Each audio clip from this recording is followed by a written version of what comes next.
So obviously, we all know some of his work. You know it. Like if I tell you Cuba Gooding Jr., you're going to say, show me the money, right? We all think about that. Or, hey, Rod Tidwell, or maybe you go to Men of Honor, Academy Award, Best Supporting Actor, I think for Jerry Maguire, 1996.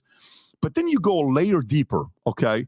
And then you realize Boys in the Hood, 91, with Cube, Lawrence Fishburne, John Singleton's, I think, directed the movie. Then you got Outbreak, which was really the first contagion epidemic movie that was done. I think that's also in the 90s. Then you got As Good as It Gets with Jack Nicholson. You got Men of Honor. You got Pearl Harbor. Then you got Radio, incredible acting for Radio. You got Nicky Barnes in the House, American Gangster, Blue Magic, right? With that one song that was, what was Anthony Johnson? I don't know who the one song where the scene with Frank Lucas, seeing the girl, they're making eye contact. Yeah. Phenomenal movie. Then you played Ben Carson out of all the people, right? Yeah. TNT, yeah. Gifted Hands, phenomenal book. I read that. Then The People versus O.J. Simpson. And then I went a little bit deeper. I said, there's got to be more stuff here. You were a breakdancer. You apparently like to play ice hockey. Then still till today. You were talking about it right before this. Yeah, I skated with the Panthers coach. I'm like, what high school did he go to? So you go to North Hollywood High, Tustin High, Apple Valley High, John F. Kennedy High, Granada Hills. I lived in Granada Hills off of Chatsworth and Balboa. And you apparently served that class president, 3 out of 5 of them, and you became a born-again Christian at the age of 13. Then I'm going and seeing a breakdancer, entertainer performing with the singer Lionel Richie at the 1984 Olympics. You were in MacGyver. I used to watch MacGyver. Was a phenomenal show. Coming to America, right? Dancer for Paula Abdul. Yeah. I mean, there's so many. Butler, you were in the Butler. I mean, again, the list goes on and on and on. And I know you're working on a bunch of different things right now. Yeah. And then I got a lot of stories I want to go through with you because your life, the catalog of the work you've done, the people you've done business with, the projects you worked on, the good, the bad, the ugly. Yeah. If there's one thing that we know is you're one of the probably best actors we've had the last 20 years in some of the most favorite movies that people talk about till today. You've been in those movies. So it's great to have you on the podcast today. I've been looking forward to talking to you today. Wow. Well, I love you for that. And how do I follow that up with thank you? And, I did do a movie with Paul Hogan called Lightning Jack. And after the movie, which was a Western, I played a deaf mute. I joined team petting and cutting horse competition in the rodeo. So I do ride a little bit. Like this background of yours. And then, by the way, and then I'm upstairs. Vinny's like, Pat, do you know what song his father sang? I said, what? Yeah. Everybody plays the fool sometime, right? Yep. So walk me back before we go through some of the stuff here. What I want to find out is this. Like, when did my son gets invited to the soccer league by this France World Cup winner, 2018, I believe, and we're there, and he's going through the tryout, and one of the guy comes up. He's seen some of the interviews I've done in the past, and he plays for Man U. He replaced Ronaldo. Oh, wow. And the guy looks, this guy looks like a piece of steel. Like a piece of steel, 6'4", 6'5", like a, Zlatan type of a body, okay? And he comes, and we start talking, great conversation together. I said, when did you know that you were going to make it to the pros as a soccer player? Oh, interesting. And he starts telling me the story. So when did you know you knew how to entertain, you knew how to mimic, see body language, creative, your brain, creativity? When did you know God gifted you with that ability? I mean, back in the day, having a famous father and coming from a musical background of people, because not only was my dad the lead singer, the main ingredient, my mom. Quick story about my mom. So my mom met my dad at the Apollo Theater, and my mom was the headliner with her sister and another friend, and they were called the Sweethearts. And one of the opening acts were the main ingredient, but the headliner was the Sweethearts. And then one thing led to another. My mom's sister got pregnant and had my cousin Linnann, and then my mom got pregnant with my sister April. And so the group disbanded, and their female opening act took their place as the headliner. And that opening act was the Supremes. Wow. So my mom always says that Diana Ross, she's responsible for her career because they had kids, and the Diana Ross and the Supremes took the headliner, and then my father went from a undercard to the headliner, and then their careers were, the rest was history. So I always had music in the house, and I always had famous people coming over. You might know that my dad did some songs with the Jackson 5, produced some stuff with Stevie Wonder. So Al Jarreau would come by the house, and whenever they came by, my dad would say, "Watch my son do this." And I would either do a backflip or I would dance, and they would, I remember when my dad performed at Disneyland, because every night they'd have different performers at Disneyland, be it a Saturday or a Sunday and whatnot. And what would happen is my mom would get me and my sister, and we'd go as the park closed, and we go to the, well, I'll tell you another quick story.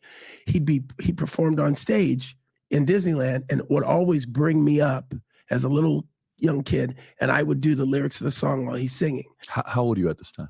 I can't remember. Whenever the first hit came out, it was probably Everybody Plays a Fool. It wasn't just I Want to Be Lonely. So I had to be 7, 8, 9, and I would, do the lyrics. But then the park would close, the general population would go out, and all the performers would take the rides, and you ride the rides every night over. And I knew then I wanted to entertain people, because I was like, wait, you get Disneyland all to yourself? And whenever I say anything into a microphone, people applaud? I was like, I'm hooked. So that reaction, that immediate reaction. Immediate reaction. So as life would have it, my parents had split in my first year. So I was probably 13 at around this time. And so we got evicted from one house, and we moved to the next city. And the first time it happened, my mom moved in with my grandmother in an area called Victorville, California. Very familiar. So I right was before Vegas, on the way to Vegas. That's correct. Yes. So I'm living with my grandma. My grandma's tough love says, you guys got to get out. So we go to Apple Valley, California. So I go to Apple Valley Junior High School, I think, first. And that was the first year transition, because they went, junior high school used to be, I want to say 6th, 7th, 8th, 9th, 6th, 7th, 8th, 9th. And as the junior high president, we converted it to junior high school only 6th, 7th, and 8th. And that year, now you're talking 80s, early 80s.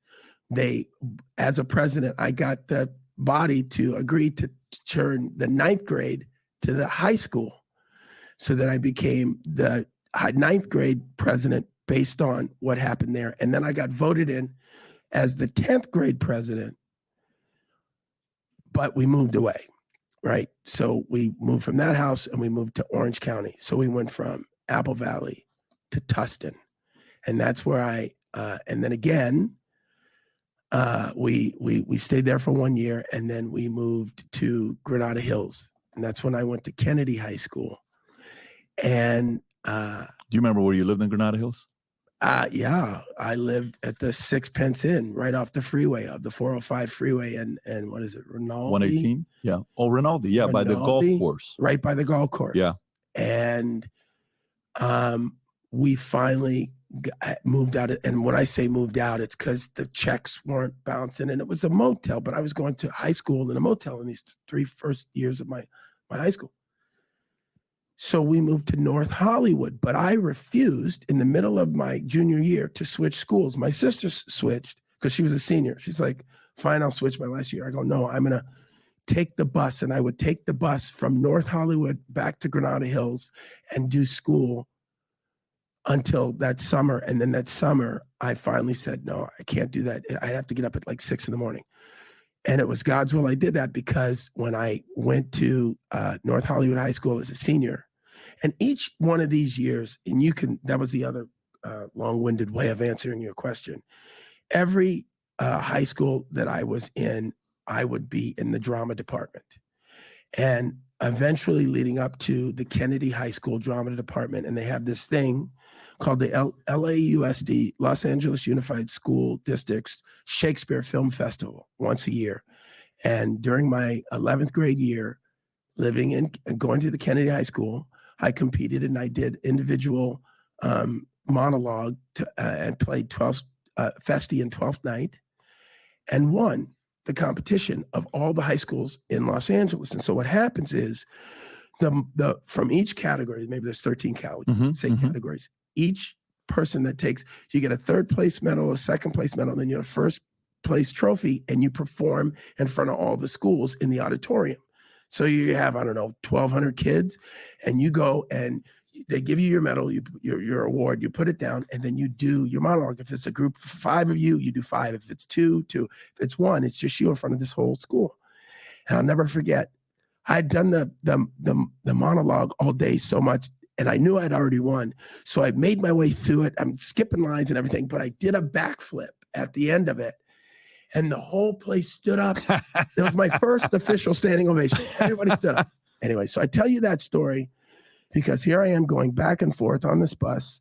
And then even that summer, I had a job at the Northridge Fashion Center, the Bob's Big Boy. And I'm doing that. I worked at Bob's Big Boy. Did you? Yeah. I was at the Bob's Big Boy Jr. in the Northridge Fashion Center, right? So my mom and my sister say, why are you going to do this to yourself? You're really going to, we live walking distance to North Hollywood High School.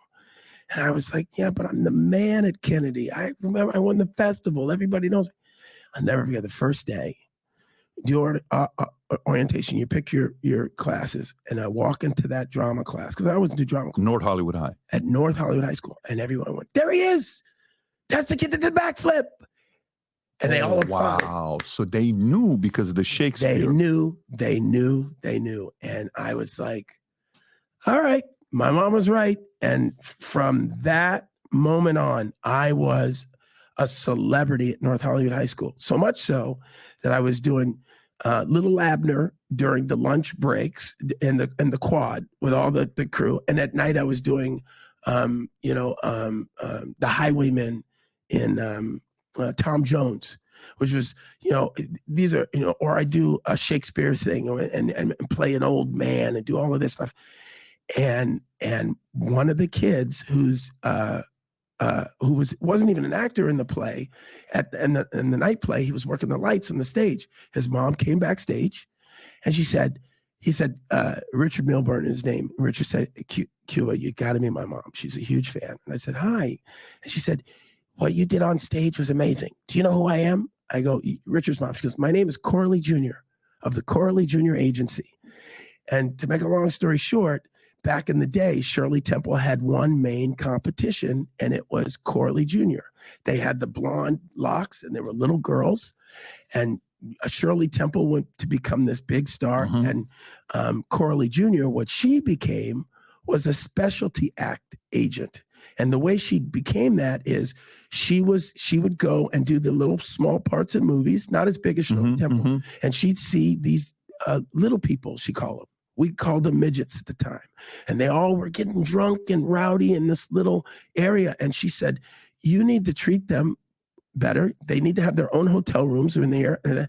And so she became the agent for the Munchkins in The Wizard of Oz. Wow. True story. So what Corley did is she said, I don't have a lot of actors. I got female impersonators, sword swallowers, little people, all of these variety acts, fire eaters, but I only have 2 50-year-old white male, older gentlemen that I send out on every actor audition. So she said, you will be my third. And I'm an 18-year-old black kid, right? So here's what happened with Boys in the Hood. I went on an audition, and I picked up my sides, and I sat in a room with all these other older white men.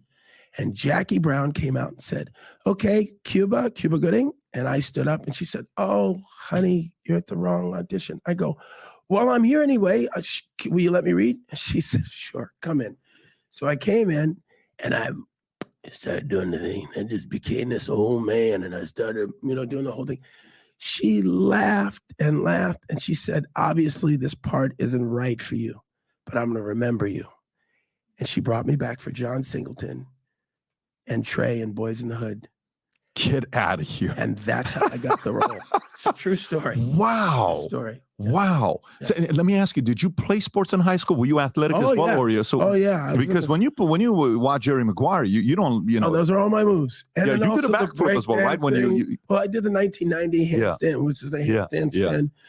But you kind of doing a Dion dance. Doing the dance and everything. Yeah. So what and who choreographed that? Or actually, she came on the set the morning of and goes, all right, I know you, because I used to be her backup dancer to Paula Abdul. She goes, all right, do this move, do that move, maybe do a 1990. Let's do this and that, and do this. She goes, all right, you're ready. And that was her my choreograph for the end zone dance and Jerry Maguire. Now, were you and Paula friends, or was that just like we weren't friendly? Together? But you know, when she does a music video, I don't remember which one it was. There was a break-in in Beach Street. There was that era. Beach Street. But I wasn't in Beach Street, but I was in Beach Street. A couple of the breakdance ones. Yeah. Oh God, you got it. In my own way, in my own Middle Eastern way. Yeah, but she remembered. She said, "You were one of the dancers that were in my video." I said, "I can't believe you remember that." Street. I don't know if she remembered it, but I remembered it. You know. So now at this point, is Paula Abdul a big deal? Is she like? Oh yeah, she's at the height of her. Yeah. She had a handful of hits that were massive at the time. Yeah. Okay, so Boys in the Hood. This comes your way. At this point, what work have you done to prepare you to say, I can do this? What is your catalog and experience at this point where you have the confidence to go on Boys in the Hood? So before Boys in the Hood, which was 1990, right? So if it came out in 90, we shot in 89. If it came out in 91, we shot in 90. I had been on television doing guest spots for at least 4 years private before that. I was MacGyver's sidekick, Billy Colton bounty hunter in the last season of MacGyver. I'd done maybe 30 different guest spots and TV shows. I'd been on the stage throughout high school. So to me, I knew how to create a character. And there were, it's so funny. As I'm talking through this stuff, I have to give Coralie Jr. her flowers in that she gave me, I became a professional auditioner. And she would say to me, all right, here's the two things you need to do. Whatever you get your first audition callback on, and a callback was basically, I walk in, like with Jackie Brown, I walked in, I had gotten the sides, and I knew it was a kid that grew up in South Central, and he was a nice dresser. So I wore my Cavaricci pants. The Cavaricci were flared out like the tiger tamer in the circus, black. And I had a gold and black dress shirt that I buttoned all the way up, and it had a big bullseye on the heart of it. And I had black dress shoes, and I walked in, and I did the performance for her as Trey, right? I left. She called Coralie. Coralie said, you got your call back. Remember to wear the same thing. So a week or two later, I came back. This time it was Jackie Brown and John Singleton, and I'm wearing the exact same thing, and I did my callback, right? Then again, I got a second callback and a third. And what I find out decades later, was that the studio wanted Malcolm Jamal Warner to play Trey. They didn't want John Singleton, who was a first-time director, to have some street kid that no one knew be the lead in a Columbia. From Cosby. That's him. And they didn't want him. They didn't want to have the budget of this movie on the shoulders of this little black kid, this little Cuba kid, right? But every time I came back, I looked like Trey. And what John told me is, you are Trey Styles. You have this role. And I'll never forget, they called Coralie and said, congratulations, he got it. And the read-through was on Friday. So I went to the read-through for Boys in the Hood. Mm-hmm. It was me, Neil Long, Ice Cube, everybody. And Steve Nicolaides, the producer, comes in and he whispers something to John. And John starts cussing and screaming. And he said, this is bullshit. This is this is that. And I'm going, what's going on? He goes, Cuba, come here. And so I get up and I over the table, and he goes, man, we got to put you on tape again. The studio wants to see one more audition. I go, you're kidding me. He goes, man, just go in there and do this thing. So I'm so upset, I'm shaking. And what scene is it? Look, I'm getting emotional again. Give me the gun, Trey. And you know that scene, give me the gun, Trey, the tears are going down. So they put a camera like this and they put it on me. And Stephen Nicolaides just literally goes, give me the gun, Trey. And the tears just stream down my face. And I say whatever the dialogue is, right? And then they go, and then we do maybe one other scene. And I go back in and I'm angry now. Because I'm like, all right, I was just told I don't have the role. And I'm here with all these people. And we do the end of the read-through, and Steve Nicolaides walks in the room. I think Frank Price, who was the head of the studio, walks in and goes, ladies and gentlemen, I just want to say, Trey Styles. I go, for today? I was so upset. Done. Yeah, but he said, you have the part. And I go, yeah, for today? What about tomorrow? And there was a big laugh and everything, but that was when I knew that I had, you know what I'm saying? It's of course. I mean, that moment, I knew no matter what anybody told me, I can emotionally go where I need to go for whatever the role was. So let me ask you this question though, because to play Boys in the Hood, so you guys, when did you guys start shooting? In 89? Let's say 89, but if the movie came out in 90, I remember July. It was like the 7th of July, 1990. But it might have been 1991. That's why I'm saying when does it say it came out? July 2nd, 91. 91. So we shot it in 1990. Okay. We shot it in the summer of 1990. So 88 is straight out of Compton. So Ice Cube, right? 88 is straight out of Compton. And Cube, when did Cube do his, okay, so at this point. You mean his solo album? Yeah. I can answer this for you. Yeah. So I'll never forget. He, there's 3 moments that I'll never forget with Cube. The first time I go, hey, O'Shea, if you ever need any help with your role, he goes, hey, man, come here. Hey, nigga, listen. Hey, nigga, listen. It's Cube, right? And I was like, oh, sorry. I'm sorry, right? That was the first moment. The second one was, these didn't happen in this order, but these are things that I remember when he knocked on my trailer and he said, hey, man. And he sat in there and he goes, I can't do this cry shit. I can't. I'm not built like that. And I said, what do you mean? Here's what he says to me. Now I'm sitting there looking at him. Now I'm his acting coach. I'm sitting there. I'm going, I got Ice Cube asking me for help because he's got to cry in this scene, where I say to him, you only got one brother left. I said, Cube, the only advice I can give you is if you're trying to cry, you're going to look stupid. Just say whatever you feel when you think about the homies you lost. And he looked at me and he walked out. And we did the scene, and you've seen him. I don't remember any tears, but I'm not supposed to cry during that scene, and I'm trying to hold it back.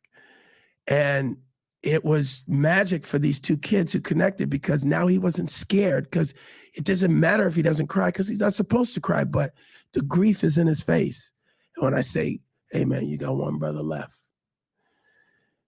That moment connected our souls, I think. And so the third thing he said, hey, man, you helped me out yesterday. You want to hear my new cut? I got a solo album. And he played the music to all of the songs. Maybe he played 3 of them. And Today Was a Good Day. All of those on that Get album, out of here. All of those songs. And I was like, because obviously no one had heard this music yet. And I was like, well, I love this story. You're a killer. And at the end of it, you go, what was I thinking about? Click, click. And then it goes back into violence. I go, that's you. Now, can you imagine if that guy had tears in his eyes during the scene? He'd laugh. I would have. Yeah. So that's 2. The third thing I'll never forget is my nickname when I grew up was Cube. Hey, Cube. And you know how many times on that set, I'd be walking to the set or I'd be sitting waiting between shots in the camera, and one of the security guards, hey, Cube. They go, yeah. They go, not you, Nick. If I heard that once, I heard it 50 times. Hey, Cube, yes. Not you, motherfucker. Okay, all right, got it. So what they call you? They just never talked to me. But if they were saying Cube, it wasn't to me. It was to Ice Cube. Wow. It was to Cube. Now, let me ask you, how feared was he at that time? Was he a guy that you felt his energy, his alpha, his 100%. toughness? It was felt. Because even when he smiled, his eyes would he'd furrow his brow. You know what I'm saying? Man, that was good. Cube, that was good. I was like, you sure? Yeah. Yeah, there was a fist fight between a guy and a girl on set, and his security broke it up. Not acting. It's an actual No. fight. There was pop shots. There were the helicopters in the movie were all laid in later, but we would have to stop and cut because they're helicopters. Okay, all right, roll camera. But it's so funny when you see it, you see all the helicopter stuff and the lights and the windows, but that's all laid in afterwards because you don't want to mess up the dialogue when you're recording it. Have a vehicle that won't stop leaking coolant? Then seal it with K-Seal Permanent Coolant Leak Repair. Wow. But yeah, that so set, fight that breaks out set, on the set. oh, Shootings that happen. set was crazy. I'll tell you another quick story. I mean, we could talk an hour about Boys in the Hood. I'm interested. So when Boys in the Hood came out, it was a huge hit, obviously, right? Made almost $50-something off a $5 million budget. Back then, that was like $100 million, whatever. But then it went to HBO, an HBO premiere. And back then, they would go, they do ba, ba, ba, ba, ba, and then they'd have the HBO logo, and they go, "Welcome to movie night on HBO." And then to be an actor from the movie, "Hi, I'm Cuba Gooding Jr.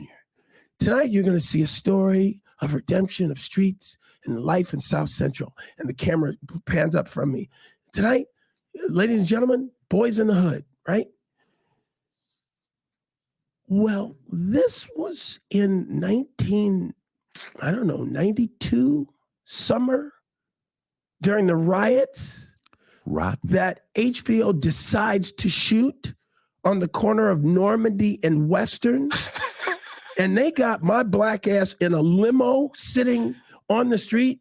And you could see like all these angry black people coming while they're lighting. And we did one take of the camera, two take, and all of a sudden one guy grabs a microphone, another one grabs thing, and then and then they paid the Nation of Islam to keep security. But you can see as I'm driving away with my publicist, they're just raping the set and all the equipment.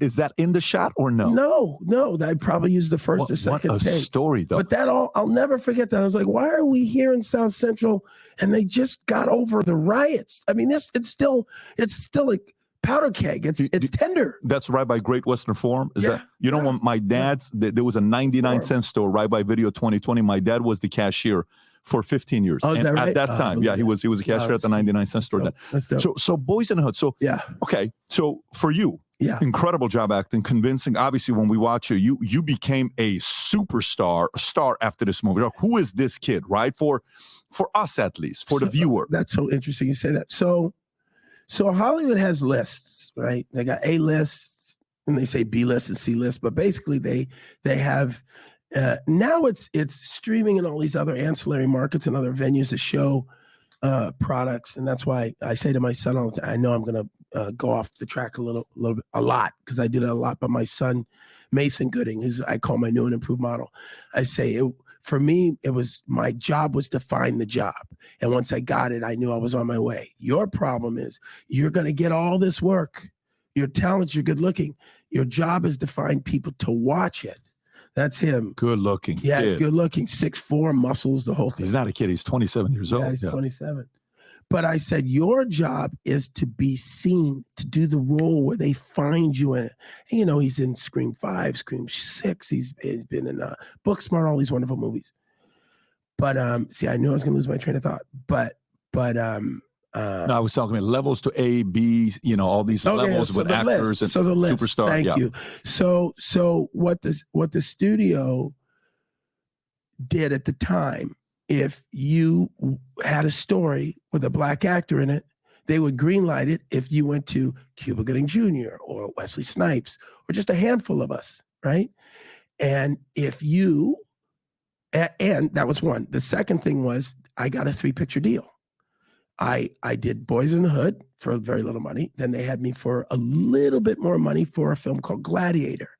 And then I remember that. And then after Gladiator, because the boxing Gladiator. Same guy with Gladiator, you guys played in A Few Good Men, right? Both of you ended up in Few. Yeah, James that's right. Marshall, yes. That's correct. Another good-looking guy. He played a few different movies. Yeah, he was, and he did What was the one? David Lynch, I think he did a movie. Well, I've seen him in a lot of different things, but okay, I'm following. So here I have a 3-picture deal. What did you make, by the way, on Boys in the Hood? So the Boys in the Hood was $37,500. You made $37,000. Listen, now I'm the hottest thing in Hollywood. You know how much they paid me for Gladiator? You know how much they paid me for Gladiator? How much? $65,000. Get out of here. Now wait, it gets worse. You know how much they're gonna pay me for my third? $100,000, and they dropped me because Gladiator bombed. And I didn't work. Now, let's say 92, 93, 94. How broke are you at this point? I was broke. And I had 94 is when I got married to my high school sweetheart and had Spencer. So now I had a young son at home, 95, 96. I had 2 young babies at home, and I'm doing anything I can to make ends meet. And here I am, doing, at the time, film actors didn't do television, but my agents called me. I can go straight into the Jerry Maguire. I want to hear it. I want to hear this. Story. So my agent calls me and says, there's a TV movie, because I had been doing a lot of film stuff and I had gotten that deal with the studio. So I thought, okay, TV's behind me. She said, there's a TV movie and Lawrence Fishburne is playing a Tuskegee Airman, and they want you to play his Tuskegee Airman. And I was like, who are the Tuskegee Airmen? And this is the theme of why I started taking real life characters. She said, read this book. And I remember reading this book and getting angry and saying, wow, I graduated high school. I didn't go to college because I was acting as a professional. And I never knew that there were an all-black squadron of fighter pilots in World War II. I didn't know that. They didn't teach me. It made me angry. So, of course, I committed to that movie. I did that movie. And another actor in it was an actor by the name of Alan Payne, Malcolm Jamal Warner. It was a whole crew of us, and all of us went on our own paths in life. But I'll never forget when the movie was done, we were having a screening. So it's probably now, you're talking 1995. We're having a screening for one of the big generals of the government, the black general. And I believe it was George Bush's. Colonel Powell? Colonel Powell, thank you. And we're screening him Tuskegee Airman, and he's when you do an official screening, we even went to the White House, we did all this stuff with it. They see it first. So he saw it and said, I'm going to do an official screening and I want to meet these young fighter pilots and the whole thing. So I had an audition for a movie called The Fan with Robert De Niro and Wesley Snipes, and I was going to be baseball. Was it baseball? I think it was baseball. Is it a baseball theme movie? I remember this. So listen to this story. I told you I was going to be all over the place, but this is going to tie it all in together. So I wanted the role that John Leguizamo eventually got, right? But I saw this character as bald with a goatee and 2 earrings. I already had 1 earring because he's a breakdancer. So I got my ear pierced, I shaved my head, and I put a goatee on, and I went and auditioned for the late, great Tony Scott, who made me come back. 1 audition, 2 audition, 3 auditions, just like Boys in the Hood, and eventually went with John Leguizamo. And here I am. Now, it's 10 a.m. in the morning. There's a limo waiting to take me to my screening with Colin Powell. And Risa Shapiro, my agent at the time, calls and says, I got amazing news. Now, whatever I'm about to follow with is a lie, but I don't know this. I'm a young kid. This is how these agents hustled us. I'm telling you. She said, do you know who Cameron Crowe is? I go, the director, he wrote, say anything? Yes. He's having a redo at Sony at 1 o'clock today of his new script that he wrote. And it's a redo with Robin Williams and Mira Sorvino. And he wants you to play the football player in this thing. I go, that's amazing. But today, is there a script? She goes, it's in the limo. I go, let me get this straight. I'm going to read for Cameron Crowe. She goes, oh, and James L. Brooks, who's producing the movie. I said, And I'm supposed to go from the press conference for Tuskegee Airmen, HBO, straight to Sony. She goes, that's correct. Wow. So remember, it's 10 a.m. So I get in there. Sean Suttle's my assistant. We drive to the press conference. We do the press conference. I start reading the script. So 10, 11, 12, 1. So I had 3 hours. So I read the script. I go, I know who this guy is. Now remember, funny enough, I'm in a suit because I was going to meet Colonel Powell, but I'm also bald with a goatee and 2 earrings. Now, I wasn't going to wear the earrings, but she said a football player. Like shaved bald. Shaved. Yeah. So I put the earrings back in. I meet Colonel Powell. That is crazy. I remember somebody, like one of the generals, that goes, oh, is this the statement we're making? And I go, it's for the next role. And I didn't want to explain to him, listen, I got a big audition coming up in about an hour and a half. But anyway, we watched the movie. The movie ends, or actually the movie started. I jumped in the limo and I start reading the script, and the limo's driver circling around Columbia Studios, and it finally stops. And I go, give me a 6-pack of beer. I know who this guy is. So we go to a liquor store. Me and Sean, we put on music in the limo. We're drinking. I'm going, in the back of this limo. And so now I'm relaxed. In it. Yeah. Right, in it. I walk through the gates of Sony. I walk into that room, and there is Mira Sorvino, Cameron Crowe, James L. Brooks, a bunch of studio executives, and a bunch of other actors that I can't remember. And no one's really talking to me. But Cameron Crowe goes over, hey, Cuba, that's great. That's great. I'm going to sit you right here. We're just waiting for Robin Williams to show up. But I'm cocky now because I'm like, Cube, you got to be, this is Rod Tidwell's cocky.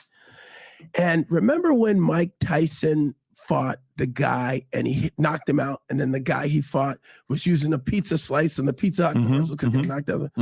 I can't remember what his name was. But anyway. Peter McNeely. Yeah. Thank you. So Robin Williams walks in. He quietly talks to Cameron Crowe. They kind of giggle. He says something to James L. Brooks. He looks at the table. He goes, hi, everybody. Sorry I'm late. Just came from Vegas. And he sits down and he goes, at the fights. And he looks at me. I'm sitting directly across from me. Never seen me before. He goes, did you see the fight? This is Robin Williams. The only way Robin Williams, did you see the fight? I go, oh, he knocked that white boy out. He knocked that motherfucker out. And the whole room laughs. And Robin goes, ah. And he goes, you know what I'm saying? You feel it. And I start and Cameron goes, okay, let's start reading. This is great energy. We read the thing. At one point, I'm standing on the table. Show me the money. I'm doing the whole thing in the read-through. 3 hours ends. Everybody's talking to everybody. Cameron Crowe walks up to me and he says, I didn't know who you were before today, but now this is your role to lose. Robin Williams was reading this as a favor to me. I wrote this for Tom Cruise, and this is your part to lose. Whoa. And that's exactly what I did. I went, whoa. So I leave, and Corley goes, how'd it go? I go, I can't tell you what happened. She goes, I know they've already called. And he said that this is your part to lose. There's another read through with Tom Cruise. And it's 2 weeks from today. Get your mind right. Said, got it. Went and did the same read through with Tom Cruise. Same energy, same electric, everything. And then the studio. Isn't that funny? It's Sony. I think at the time it was called Columbia Studios, but they did Boys in the Hood. They also did Jerry Maguire. And they were this is the 2 times they were like, no, you have to go with the bigger actor. And I remember every black actor in Hollywood, even Jamie Foxx says that's the role that he lost. Well, Cameron Crowe. Jerry Maguire. Yes. And Cameron Crowe tells the same story of when anybody saw Tom Cruise, they would freeze. They couldn't read. And you have to dumb. You saw what I did with him. When I finally, the last audition was me walking in. It was just me, Tom, and Cameron. And he goes, and we were laughing and hugging, and Tom's doing this crazy thing. And he goes, you got it. You got the part. And he goes, but I got to ask this. This is a true story. Oh my goodness. If this happened today, everybody beat me too. But he goes, you don't have a problem with nudity, do you? And I pull my pants down. I show my ass and go, you think I got a problem with nudity? Does this ass look like I'm about to? This is homegrown blackness, baby. They laugh. We laugh. James laugh. I laughed. And then the rest of that. Why do you ask that question? Is it because there's a scene? That scene when I go, I air dry. Yes, and they're interviewing you guys in the locker room. Is that the one you're talking about? Oh yeah. Yeah. And you know how hard it was to shoot. I mean, we're all naked but That Tom. scene is All of us are naked, and some of these guys are kicking the tip with their knees. They walk around. I'm like looking around the room, and, they go, "Okay, roll camera, take the towels off." So they take around and take the towels off. It looked like a tub. We were in a room full of black trees. It was just like, I'm just sitting there like, yeah, just keep the camera a little higher than you normally would, but that scene. How do you do it in that moment, though? I mean, I'm Rod Tidwell. I'm Rod Tidwell. You tell Rod Till how to do that shit. When this is what I do, hear me? This is me, homie. That was my mentality. Wow. That was it. There was nothing you could say or do anything to me in that moment because that was the character that I was portraying.